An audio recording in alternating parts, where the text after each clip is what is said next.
Hadirin yang dirahmati Allah sekalian, begitulah tadi mukadimah kita. Sebelum kita masuk pada hadis minggu ini, iaitu hadis yang ke-24. Tajuk pun nampak gerun. Peperangan demi peperangan, tajuk dia. Ada satu orang budak perempuan berusia 15 tahun. Dia ni tanya pada saya dalam internet. Dia ada masalah kesihatan sejak umur 13 tahun. Maksud dia 2 tahun lah.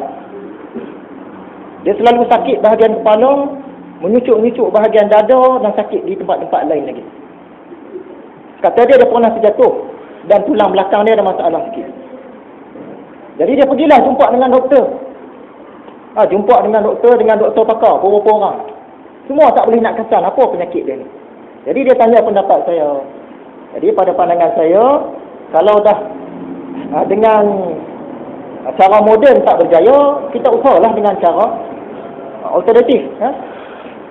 Yang pertama, budak muda ni tadi kenalah pergi cari satu orang yang boleh meruqyah.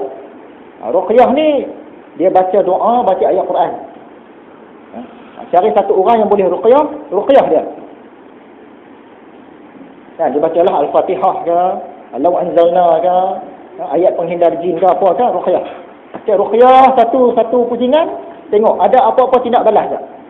Kadang-kadang penyakit ni dia boleh datang sebab gangguan jin, ataupun boleh datang juga sebab permainan sihir. Kena cari orang boleh ruqyah. Kalau orang tu dah ruqyah, tak ada apa-apa, boleh cuba cara yang kedua. Cara yang kedua ialah diagnos dengan melihat tanda-tanda pada badan. Salah satu yang popular sekarang melalui tapak tangan. Dekat tapak tangan kita ni dia boleh tunjuk, bukan nasib. Nasib lain. Dia tunjuk di mana masalah kesihatan kita. Kalau berlopak di tengah, maksud dia sistem ketahanan badan, sistem imuniti lemah. Kalau ada bintik-bintik putih merah, maksudnya badan banyak angin. Kalau jari kelingking bengkok, maksud dia ada masalah tulang belakang. Kalau kita regangkan merah banyak di hujung-hujung jari, maksud dia kolesterol banyak.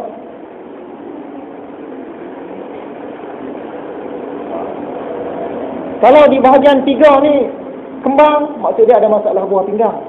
Macam-macam lah melalui tangan. Kemudian boleh tengok juga melalui mata. Tapi saya tak ada ilmu ni. Melalui mata ni dia lagi jelas tunjuk apa penyakit kita. Kalau doktor selalu dah tengok melalui lidah. Cek dengan itu. Jumpa doktor pakar pun dah tak lepas. Ruqyah pun tak jumpa apa-apa.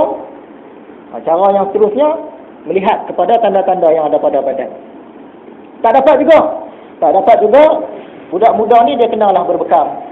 Sebab hadis Nabi mengatakan bekam ni adalah perawatan yang terbaik. Bekam lah.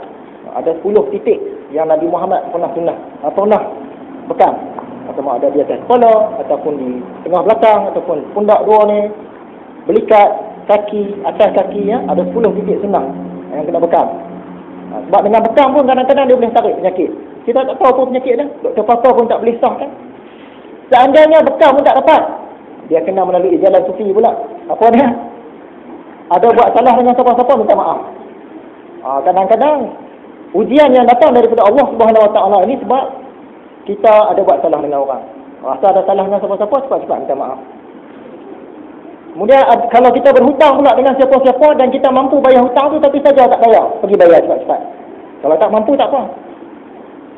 Kemudian kalau kita ada simpan binatang, sama ada burung yang diikat, ikan dalam akuarium, apa-apa binatang yang dia tak bebaskan.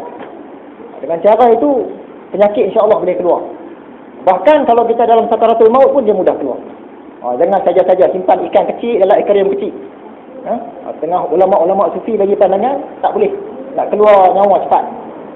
Biar akuarium besar sikit. Dan setiap hari kena istighfar 70 kali sekurang-kurangnya. Itulah cara-cara dia. Kalau dengan cara ni pun tak baik juga, tak tahulah. Tanggung je lah. Kisah budak muda ni tadi. Wallahu a'lam.